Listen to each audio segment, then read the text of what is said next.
High Rise by J.G. Ballard. Chapter 1. Critical Mass. Later, as he sat on his balcony eating the dog, Dr. Robert Lang reflected on the unusual events that had taken place within this huge apartment building during the previous 3 months. Now that everything had returned to normal, he was surprised that there had been no obvious beginning, no point beyond which their lives had moved into a clearly more sinister dimension. With its 40 floors and 1,000 apartments, its supermarket and swimming pools, bank and junior school, all in effect abandoned in the sky, the high-rise offered more than enough opportunities for violence and confrontation. Certainly his own studio apartment on the 25th floor was the last place Lang would have chosen as an early skirmish ground. This overpriced cell, slotted almost at random into the cliff face of the apartment building, he had bought after his divorce specifically for its peace, quiet, and anonymity. Curiously enough, despite all Lang's efforts to detach himself from his 2,000 neighbors and the regime of trivial disputes and irritations that provided their only corporate life, it was here, if anywhere, that the first significant event had taken place. On this balcony, where he now squatted beside a fire of telephone directories, eating the roast hind quarter of the Alsatian before setting off to his lecture at the medical school. While preparing breakfast soon after 11 o'clock one Saturday morning 3 months earlier, Dr. Lang was startled by an explosion on the balcony outside his living room. A bottle of sparkling wine had fallen from a floor 50 feet above, ricocheted off an awning as it hurtled downwards and burst across the tiled balcony floor. The living room carpet was speckled with foam and broken glass. Lang stood in his bare feet among the sharp fragments, watching the agitated wine seethe across the cracked tiles. High above him, on the 31st floor, a party was in progress. He could hear the sounds of deliberately over-animated chatter, the aggressive blare of a record player. Presumably, the bottle had been knocked over the rail by a boisterous guest. Needless to say, no one at the party was in the least concerned about the ultimate destination of this missile. But as Lang had already discovered, people in high-rises tended not to care about tenants more than 2 floors below them. Trying to identify the apartment, Lang stepped across the spreading pool of cold froth. Sitting there, he might easily have found himself with the longest hangover in the world. He leaned out over the rail and peered up at the face of the building, carefully counting the balconies. As usual, though, the dimensions of the 40-story block made his head reel. Lowering his eyes to the tiled floor, he steadied himself against the door pillar. The immense volume of open space that separated the building from the neighboring high-rise a quarter of a mile away unsettled his sense of balance. At times, he felt that he was living in the gondola of a Ferris wheel, permanently suspended 300 feet above the ground. Nonetheless, Lang was still exhilarated by the high-rise, one of 5 identical units in the development project, and the first to be completed and occupied. Together they were set in a mile-square area of abandoned dockland and warehousing along the north bank of the river. The 5 high-rises stood on the eastern perimeter of the project, looking out across an ornamental lake, at present an empty concrete basin surrounded by parking lots and construction equipment. On the opposite shore stood the recently completed concert hall, with Lang's medical school and the new television studios on either side. The massive scale of the glass and concrete architecture and its striking situation on a bend of the river sharply separated the development project from the rundown areas around it, decaying 19th century terraced houses and empty factories already zoned for reclamation. For all the proximity of the city, 2 miles away to the west along the river, the office buildings of central London belonged to a different world. in time as well as space. Their glass curtain walling and telecommunication aerials were obscured by the traffic smog, blurring Lang's memories of the past. 6 months earlier, when he had sold the lease of his Chelsea house and moved to the security of the high-rise, he had travelled forward 50 years in time, away from crowded streets, traffic hold-ups, rush-hour journeys on the underground, to student supervisions in a shared office in the old teaching hospital. Here, on the other hand, the dimensions of his life were space, light, and the pleasures of a subtle kind of anonymity. The drive to the physiology department of the medical school took him 5 minutes, and apart from this single excursion, Lang's life in the high-rise was as self-contained as the building itself. In effect, the apartment block was a small vertical city, its 2,000 inhabitants boxed up into the sky. The tenants corporately owned the building, which they administered themselves through a resident manager and his staff. For all its size, the high-rise contained an impressive range of services. The entire 10th floor was given over to a wide concourse, as large as an aircraft carrier's flight deck, which contained a supermarket, bank and hairdressing salon, a swimming pool and gymnasium, a well-stocked liquor store, and a junior school for the few young children in the block. High above Lang, on the 35th floor, was a second, smaller swimming pool, a sauna, and a restaurant. Delighted by this glut of conveniences, Lang made less and less effort to leave the building.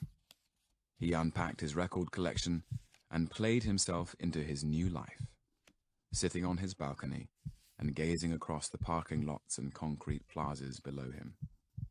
Although the apartment was no higher than the 25th floor, he felt for the first time that he was looking down at the sky, rather than up at it. Each day the towers of central London seemed slightly more distant, the landscape of an abandoned planet receding slowly from his mind. By contrast with the calm and unencumbered geometry of the concert hall and television studios below him, the ragged skyline of the city resembled the disturbed encephalograph of an unresolved mental crisis. The apartment had been expensive. Its studio, living room and single bedroom, kitchen and bathroom dovetailed into each other to minimize space and eliminate internal corridors. To his sister, Alice Frobisher, who lived with her publisher husband in a larger apartment 3 floors below, Lang had remarked, "The architect must have spent his formative years in a space capsule. I'm surprised the walls don't curve." At first, Lang found something alienating about the concrete landscape of the project, an architecture designed for war, on the unconscious level if no other. After all the tensions of his divorce, the last thing he wanted to look out on each morning was a row of concrete bunkers. However, Alice soon convinced him of the intangible appeal of life in a luxury high-rise. 7 years older than Lang, she made a shrewd assessment of her brother's needs in the months after his divorce. She stressed the efficiency of the building services, the total privacy. "You could be alone here, in an empty building. Think of that, Robert," she added illogically. "Besides, it's full of the kind of people you ought to meet."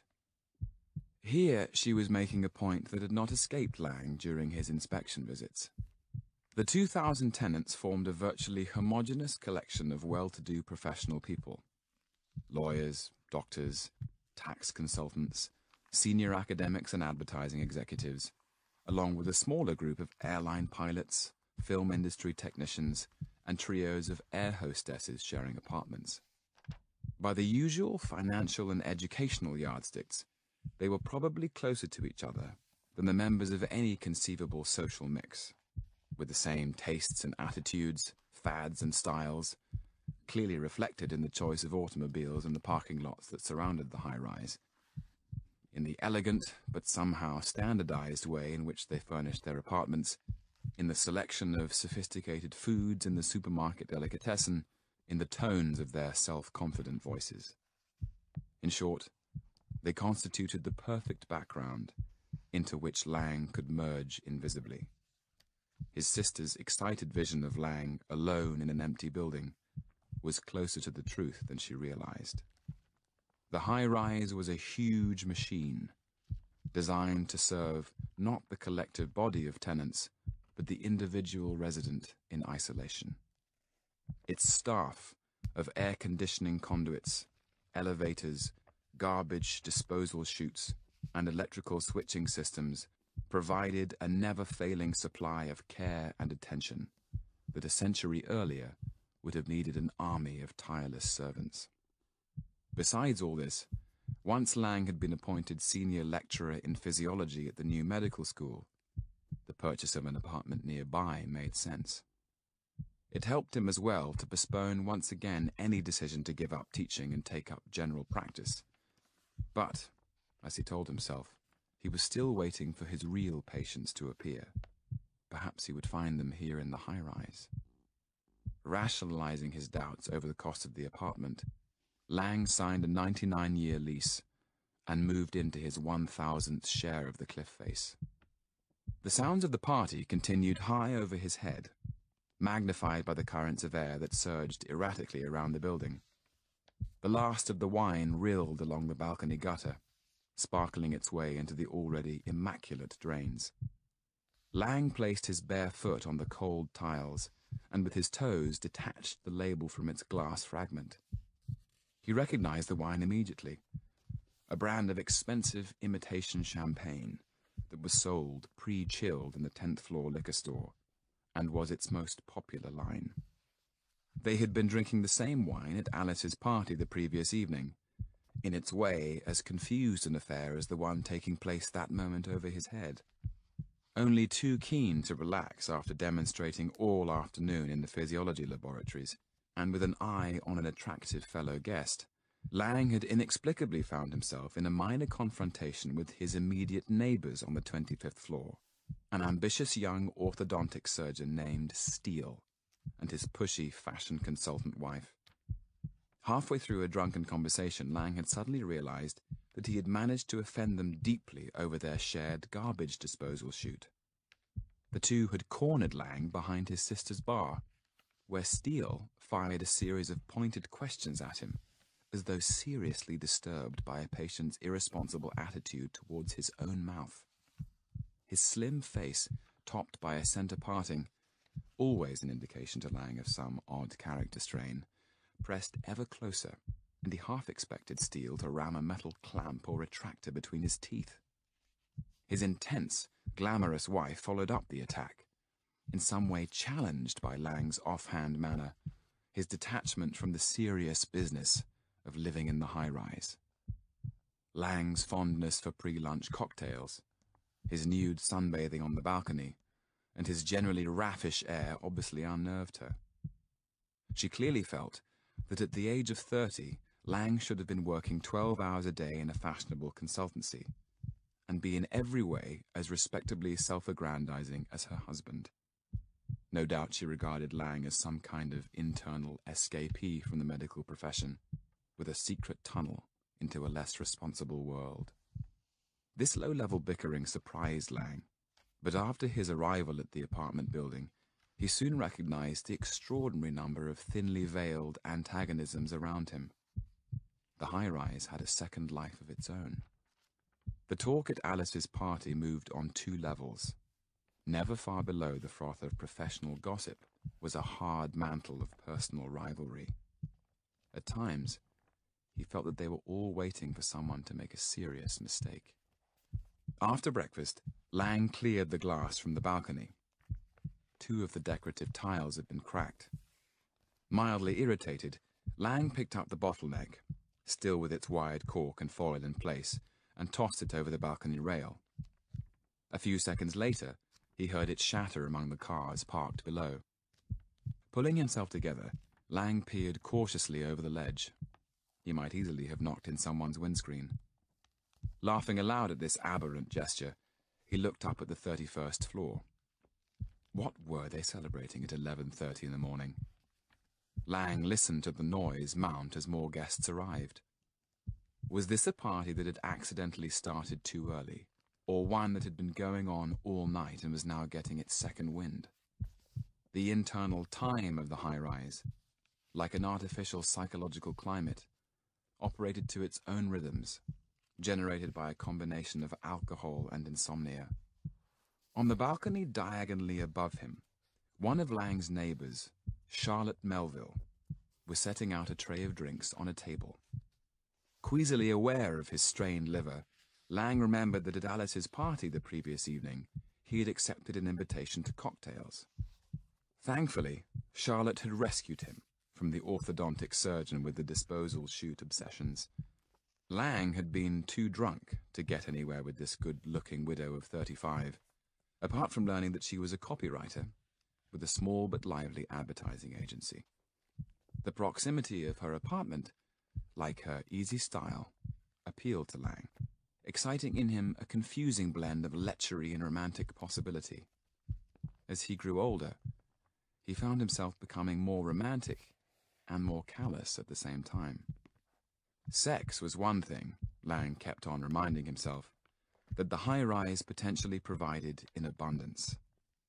Bored wives, dressed up as if for a lavish midnight gala on the observation roof, hung around the swimming pools and restaurant in the slack hours of the early afternoon, or strolled arm in arm along the 10th floor concourse. Lang watched them saunter past him with a fascinated but cautious eye. For all his feigned cynicism, he knew that he was in a vulnerable zone in this period soon after his divorce. One happy affair, with Charlotte Melville or anyone else, and he would slip straight into another marriage.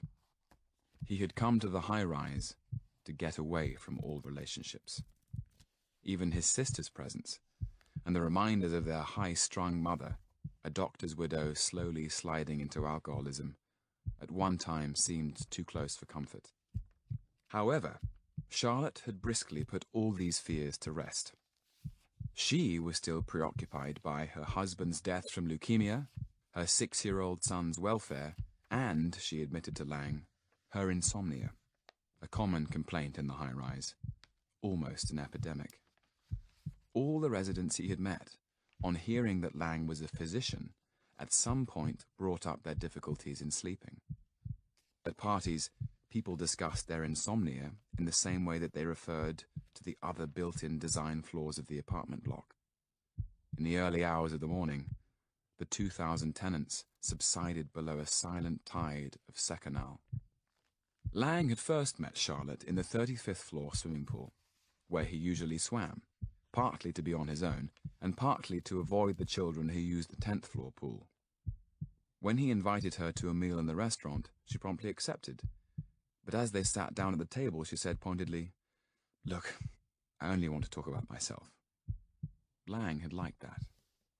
At noon, when he arrived at Charlotte's apartment, a second guest was already present, a television producer named Richard Wilder, a thick-set, pugnacious man who'd once been a professional rugby league player.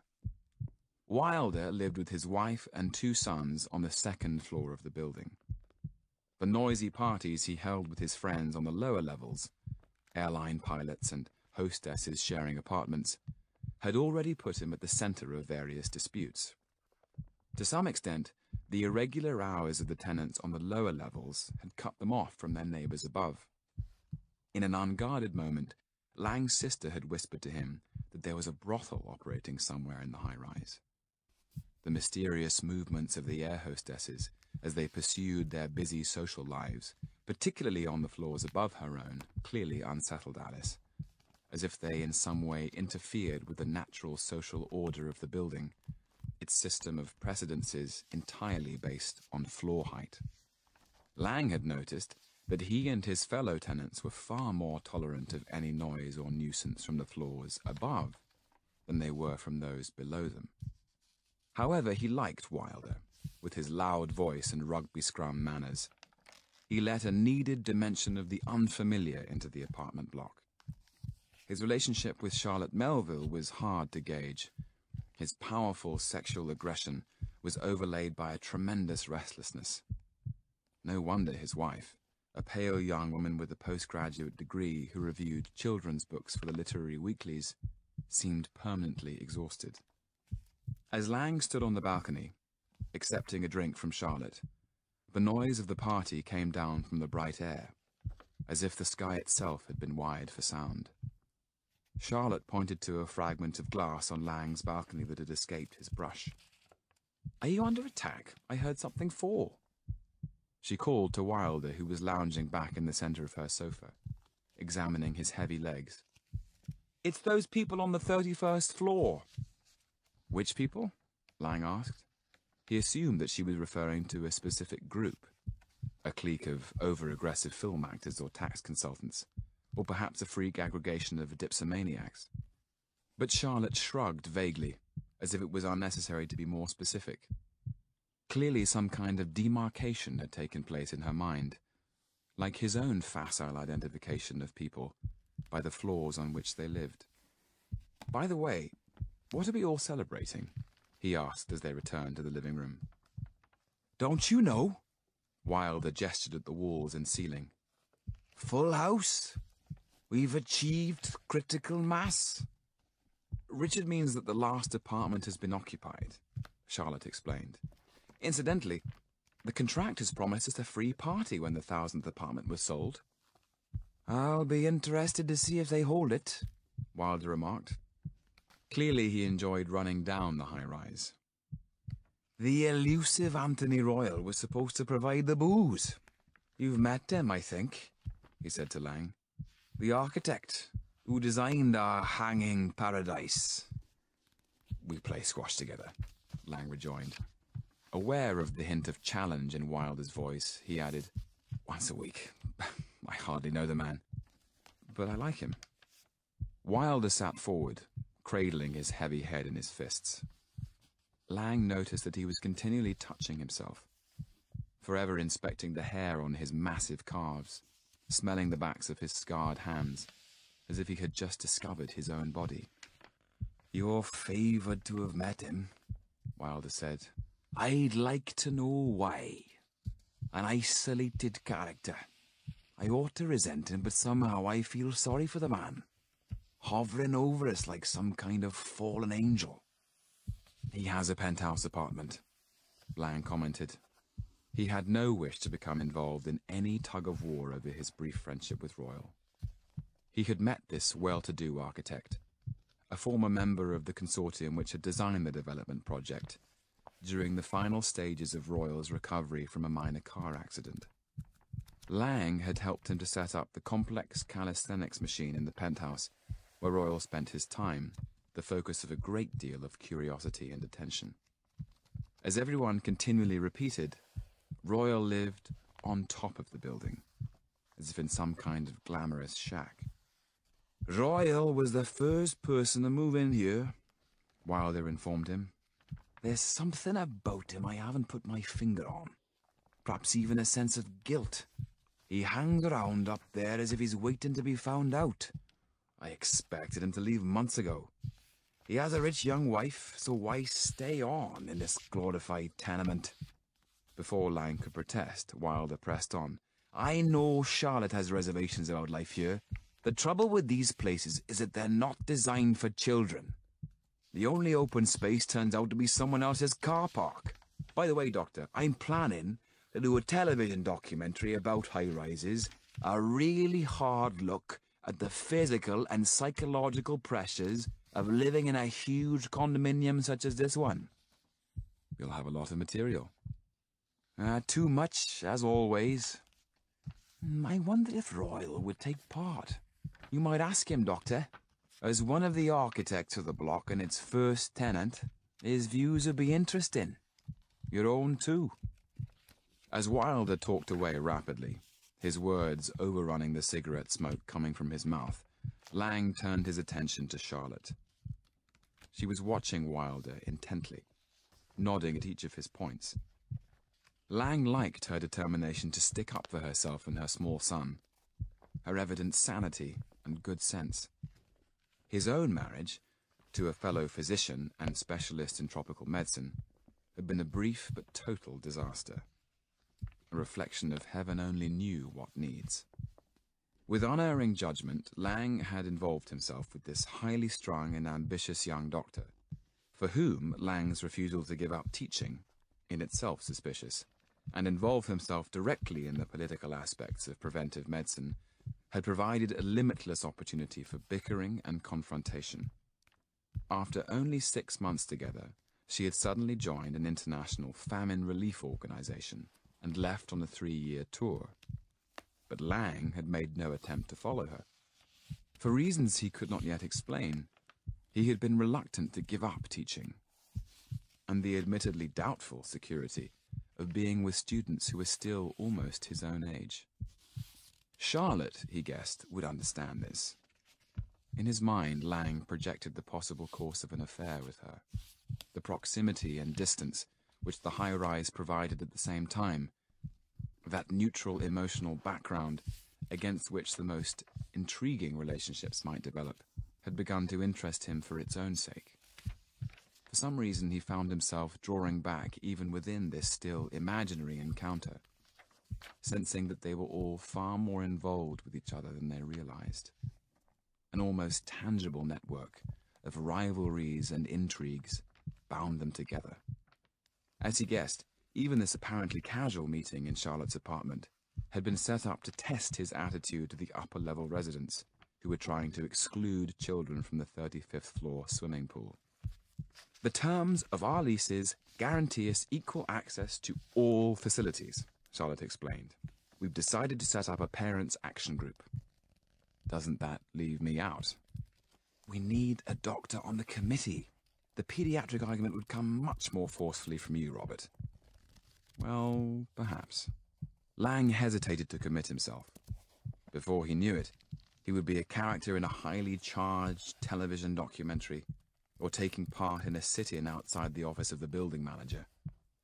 Reluctant at this stage to be snared into an interfloor wrangle, Lang stood up and excused himself. As he left, Charlotte had equipped herself with a checklist of grievances.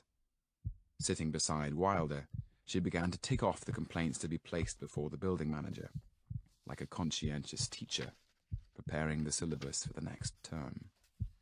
When Lang returned to his apartment, the party on the 31st floor had ended.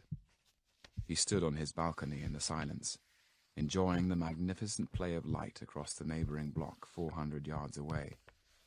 The building had just been completed, and by coincidence, the first tenants were arriving on the very morning that the last had moved into his own block.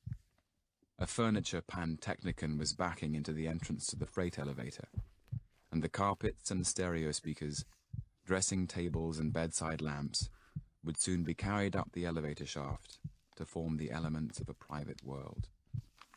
Thinking of the rush of pleasure and excitement which the new tenants would feel as they gazed out for the first time from their aerial ledge on the cliff face, Lang contrasted it with the conversation he had just heard between Wilder and Charlotte Melville. However reluctantly, he now had to accept something he had been trying to repress, that the previous 6 months had been a period of continuous bickering among his neighbors, of trivial disputes over the faulty elevators and air conditioning, inexplicable electrical failures, noise, competition for parking space, and in short, that host of minor defects which the architects were supposed specifically to have designed out of these overpriced apartments. The underlying tensions among the residents were remarkably strong, damped down partly by the civilized tone of the building and partly by the obvious need to make this huge apartment block a success. Lang remembered a minor but unpleasant incident that had taken place the previous afternoon on the 10th floor shopping concourse. As he waited to cash a check at the bank, an altercation was going on outside the doors of the swimming pool. A group of children, still wet from the water, were backing away from the imposing figure of a cost accountant from the 17th floor. Facing him in this unequal contest was Helen Wilder. Her husband's pugnacity had long since drained any self-confidence from her. Nervously trying to control the children, she listened stoically to the accountant's reprimand, now and then making some weak retort. Leaving the bank counter, Lang walked towards them, past the crowded checkout points of the supermarket, and the lines of women under the dryers in the hairdressing salon. As he stood beside Mrs. Wilder, waiting until she recognized him, he gathered that the accountant was complaining that her children, not for the first time, had been urinating in the pool. Lang briefly interceded, but the accountant slammed away through the swing doors, confident that he had sufficiently intimidated Mrs. Wilder to drive her brood of children away forever. Thanks for taking my side. Richard was supposed to be here. She picked a damp thread of hair out of her eyes. It's becoming impossible. We arrange set hours for the children, but the adults come anyway. She took Lang's arm and squinted nervously across the crowded concourse. Do you mind walking me back to the elevator? It must sound rather paranoid, but I'm becoming obsessed with the idea that one day we'll be physically attacked. She shuddered under her damp towel as she propelled the children forward. It's almost as if these aren't the people who really live here. During the afternoon, Lang found himself thinking of this last remark of Helen Wilder's. Absurd though it sounded, the statement had a certain truth. Now and then his neighbours, the orthodontic surgeon and his wife, stepped onto their balcony and frowned at Lang, as if disapproving of the relaxed way in which he lay back in his reclining chair. Lang tried to visualize their life together, their hobbies, conversation, sexual acts. It was difficult to imagine any kind of domestic reality, as if the Steeles were a pair of secret agents unconvincingly trying to establish a marital role. By contrast, Wilder was real enough, but hardly belonged to the high-rise. Lang lay back on his balcony, watching the dusk fall across the facades of the adjacent blocks. Their size appeared to vary according to the play of light over their surfaces. Sometimes, when he returned home in the evening from the medical school, he was convinced that the high-rise had managed to extend itself during the day. Lifted on its concrete legs, the 40-story block appeared to be even higher, as if a group of off-duty construction workers from the television studios had casually added another floor. The 5 apartment buildings on the eastern perimeter of the mile-square project together formed a massive palisade that by dusk had already plunged the suburban streets behind them into darkness. The high-rises seemed almost to challenge the sun itself. Anthony Royal and the architects who had designed the complex could not have foreseen the drama of confrontation each morning between these concrete slabs and the rising sun. It was only fitting that the sun first appeared between the legs of the apartment blocks, raising itself over the horizon as if nervous of waking this line of giants. During the morning, from the office on the top floor of the medical school, Lang would watch their shadows swing across the parking lots and empty plazas of the project, sluice gates opening to admit the day. For all his reservations, Lang was the first to concede that these huge buildings had won their attempt to colonize the sky. Soon after 9 o'clock that evening, an electrical failure temporarily blacked out the 9th, 10th, and 11th floors. Looking back on this episode, Lang was surprised by the degree of confusion during the 15 minutes of the blackout. Some 200 people were present on the 10th floor concourse, and many were injured in the stampede for the elevators and staircases. A number of absurd but unpleasant altercations broke out in the darkness between those who wanted to descend to their apartments on the lower levels and the residents from the upper floors who insisted on escaping upwards into the cooler heights of the building. During the blackout, 2 of the 20 elevators were put out of action. The air conditioning had been switched off, and a woman passenger trapped in an elevator between the 10th and 11th floors became hysterical, possibly the victim of a minor sexual assault. The restoration of light, in due course, revealed its crop of illicit liaisons, flourishing in the benevolent conditions of total darkness, like a voracious plant species. Lang was on his way to the gymnasium when the power failed. Uneager to join the melee on the concourse, he waited in a deserted classroom of the junior school. Sitting alone at one of the children's miniature desks, surrounded by the dim outlines of their good-humored drawings pinned to the walls, he listened to their parents scuffling and shouting in the elevator lobby. When the lights returned, he walked out among the startled residents and did his best to calm everyone down. He supervised the transfer of the hysterical woman passenger from the elevator to a lobby sofa. The heavy-boned wife of a jeweler on the 40th floor, she clung powerfully to Lang's arm, only releasing him when her husband appeared. As the crowd of residents dispersed, their fingers punching the elevator destination buttons, Lang noticed that 2 children had sheltered during the blackout in another of the classrooms. They were standing now in the entrance to the swimming pool, backing away defensively from the tall figure of the 17th floor cost accountant. This self-appointed guardian of the water held a long-handled pool skimmer like a bizarre weapon. Angrily, Lang ran forward, but the children were not being driven from the pool. They stepped aside when Lang approached. The accountant stood by the water's edge, awkwardly reaching the skimmer across the calm surface. At the deep end, 3 swimmers who had been treading water during the entire blackout were clambering over the side. One of them, he noticed without thinking, was Richard Wilder. Lang took the handle of the skimmer. As the children watched, he helped the accountant extend it across the water.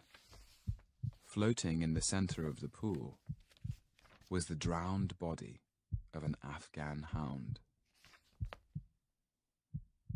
Chapter 2. Party time. During these days after the drowning of the dog, the air of overexcitement within the high-rise gradually settled itself. But to Dr. Lang, this comparative calm was all the more ominous. The swimming pool on the 10th floor remained deserted, partly, Lang assumed, because everyone felt that the water was contaminated by the dead Afghan. An almost palpable miasma hung over the slack water, as if the spirit of the drowned beast was gathering to itself all the forces of revenge and retribution present within the building. On his way to the medical school a few mornings after the incident, Lang looked in at the 10th floor concourse.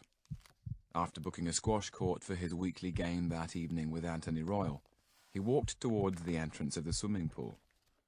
He remembered the panic and stampede during the blackout.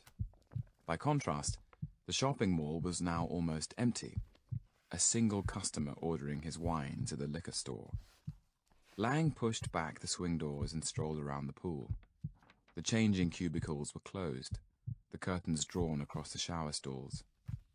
The official attendant, a retired physical training instructor, was absent from his booth behind the diving boards. Evidently the profanation of his water had been too much for him. Lang stood by the tiled verge at the deep end, under the unvarying fluorescent light. Now and then the slight lateral movement of the building in the surrounding airstream sent a warning ripple across the flat surface of the water, as if in its pelagic deeps an immense creature was stirring in its sleep. He remembered helping the accountant to lift the Afghan from the water, and being surprised by its lightness. With its glamorous plumage drenched by the chlorinated water, the dog had lain like a large stoat on the coloured tiles. While they waited for the owner, a television actress on the 37th floor, to come down and collect the dog, Lang examined it carefully. There were no external wounds or marks of restraint. Conceivably, it had strayed from its apartment into a passing elevator and emerged onto the shopping concourse during the confusion of the power failure, fallen into the swimming pool, and died there of exhaustion. But the explanation hardly fitted the facts. The blackout had lasted little more than 15 minutes, and a dog of this size was powerful enough to swim for hours. Besides, it could simply have stood on its hind legs in the shallow end. But if it had been thrown into the pool and held below the water in the darkness by a strong swimmer.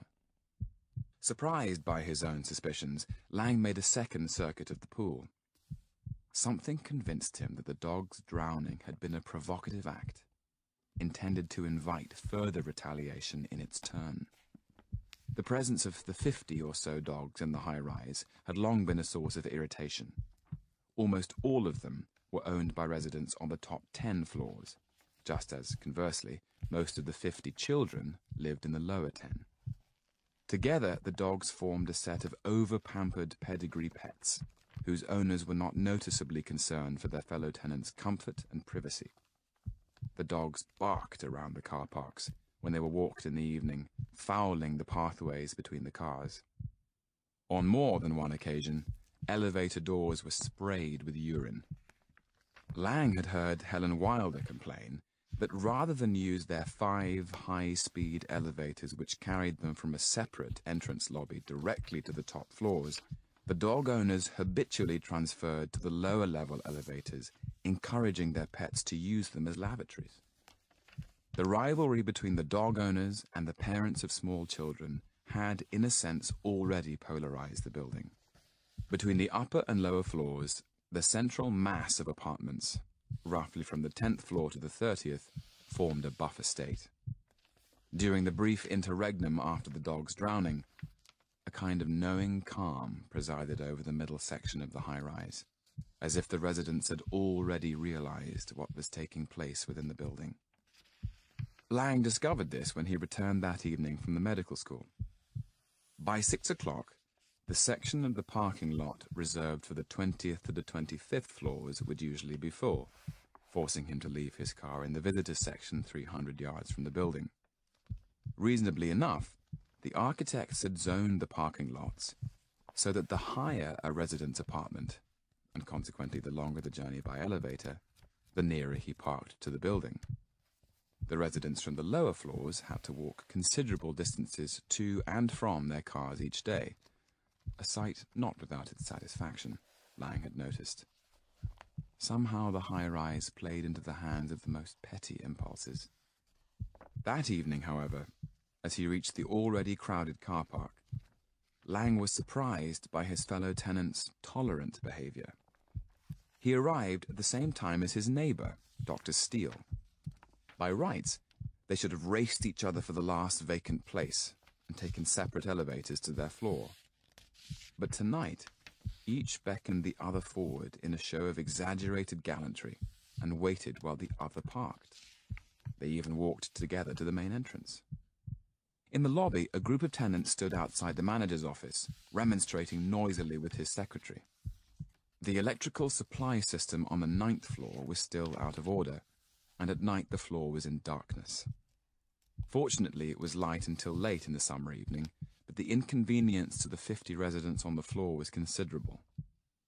None of the appliances in their apartments would function, and the limits of cooperation with their neighbors on the floors above and below had soon been reached. Steele watched them unsympathetically. Although he was in his late 20s, his manner was already securely middle-aged. Lang found himself fascinated by his immaculate center parting, almost an orifice. "They're always complaining about something," Steele confided to Lang as they stepped into an elevator. "If it isn't this, it's that. They seem unwilling to accept that the services in a new building take time to settle down." Still, it must be a nuisance to have no power. Steele shook his head. "They persistently overload the master fuses with their elaborate stereo systems and unnecessary appliances. Electronic baby minders because the mothers are too lazy to get out of their easy chairs, special mashers for their children's food." Lang waited for the journey to end, already regretting his newfound solidarity with his neighbor. For some reason, Steele made him nervous. Not for the first time. He wished he had purchased an apartment above the 30th floor. The high-speed elevators were bliss. "The children here look well enough to me," he remarked when they stepped out at the 25th floor. The surgeon held his elbow in a surprisingly powerful grip. He smiled reassuringly, flashing a mouth like a miniature cathedral of polished ivory. "Believe me, Lang, I see their teeth." The punitive tone in Steele's voice, as if he were describing a traditionally feckless band of migrant workers rather than his well-to-do neighbors, came as a surprise to Lang. He knew casually a few of the 9th floor residents.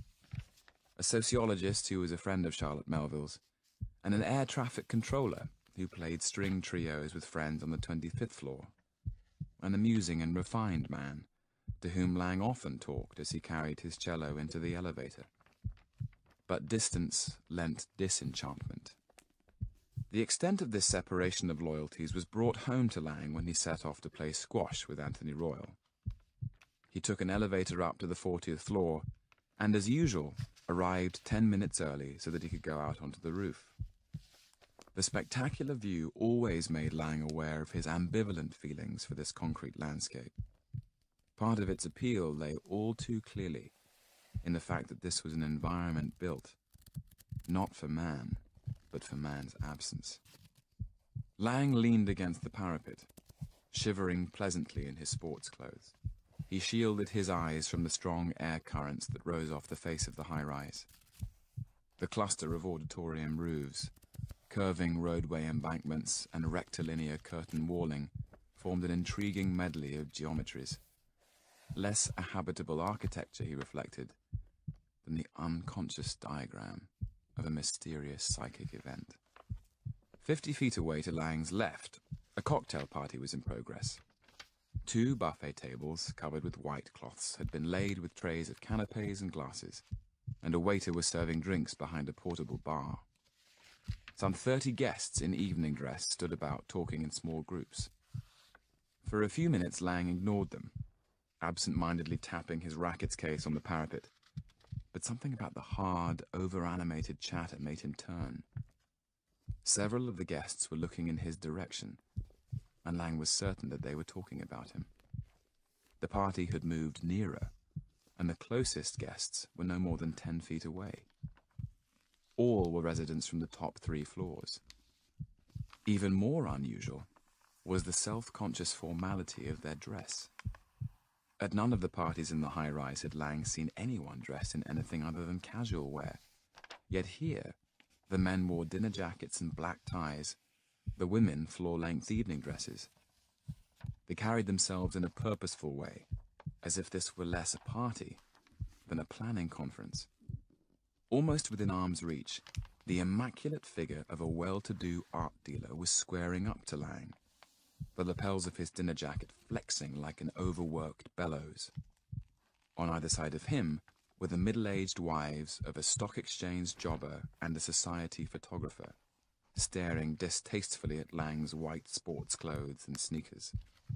Lang picked up his rackets case and towel bag, but his way to the staircase was blocked by the people around him. The entire cocktail party had moved along the roof, and the waiter now stood alone between the bar and the buffet tables. Lang leaned against the parapet, for the first time conscious of the immense distance to the ground below.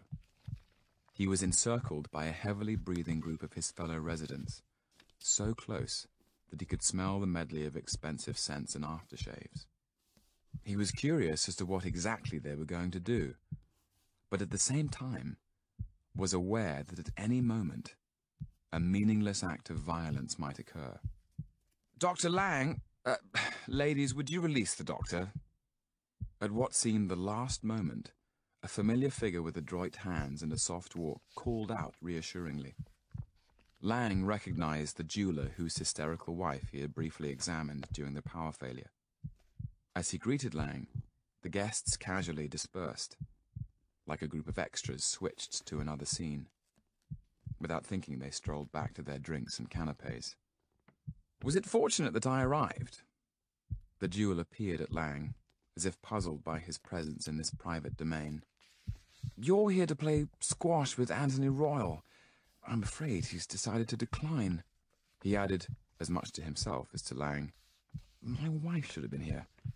She was treated appallingly, you know. They were like animals."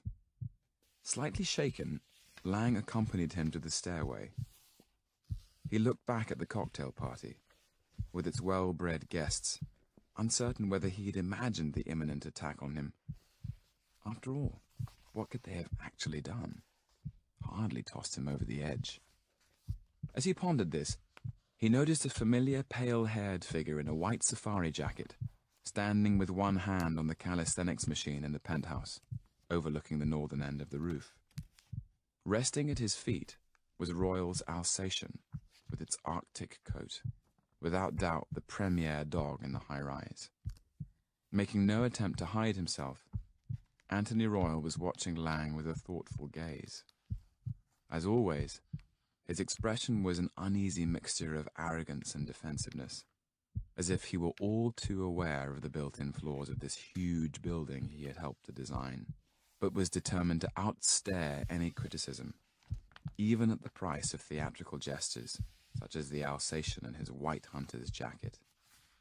Although he was over 50, his shoulder-length fair hair made him look uncannily youthful, as if the cooler air at these great heights had somehow preserved him from the ordinary processes of aging. His bony forehead, still marked by the scars of his accident, was tilted to one side, and he seemed to be checking that an experiment he had set up had now been concluded. Lang raised one hand and signaled to him as the jeweler ushered him briskly below, but Royal made no reply. Why had he not cancelled their squash game by telephone? For a moment, Lang was certain that Royal had deliberately let him come up to the roof, knowing that the party was in progress, simply out of interest in the guests' reactions and behavior. The next morning, Lang rose early, eager to get on. He felt fresh and clear-headed, but without realizing why, he decided to take the day off. Promptly at 9, after pacing about for 2 hours, he telephoned his secretary at the medical school and postponed that afternoon's supervision. When she expressed regret at Lang's illness, "It's all right, I'm not ill. Something important has come up." What? Puzzled by his own behavior, Lang wandered around the small apartment. Charlotte Melville was also at home. She was dressed for the office in a formal business suit, but made no attempt to leave. She invited Lang over for coffee, but when he arrived an hour later, she absent-mindedly handed him a glass of sherry. His visit, Lang soon discovered, was a pretext for him to examine her son. The boy was playing in his room, but according to Charlotte, was not feeling well enough to go to the junior school on the 10th floor. Annoyingly, the young sister of an airline pilot's wife on the first floor had declined to babysit. "It's a nuisance. She's usually only too keen. I've relied on her for months." She sounded rather vague on the phone, as if she was being evasive. Lang listened sympathetically, wondering whether he should volunteer to look after the child, but there was no hint of this in Charlotte's voice. Playing with the boy, Lang realized that there was nothing wrong with him. Lively as ever, he asked his mother if he could go to his third-floor playgroup that afternoon. Without thinking, she refused. Lang watched her with growing interest. Like himself, Charlotte was waiting for something to happen. They did not have long to wait. In the early afternoon, the first of a fresh series of provocations took place between the rival floors, setting in motion again the dormant machinery of disruption and hostility. The incidents were trivial enough, but Lang knew already that they reflected deep-rooted antagonisms that were breaking through the surface of life within the high-rise at more and more points. Many of the factors involved had long been obvious. Complaints about noise and the abuse of the building's facilities, rivalries over the better-sited apartments, those away from elevator lobbies and the service shafts with their eternal rumbling. There was even a certain petty envy of the more attractive women who were supposed to inhabit the upper floors, a widely held belief that Lang had enjoyed testing. During the electricity blackout, the 18-year-old wife of a fashion photographer on the 38th floor had been assaulted in the hairdressing salon by an unknown woman. Presumably in retaliation, 3 air hostesses from the 2nd floor were aggressively jostled by a party of marauding top-floor matrons led by the strong-shouldered wife of the jeweler.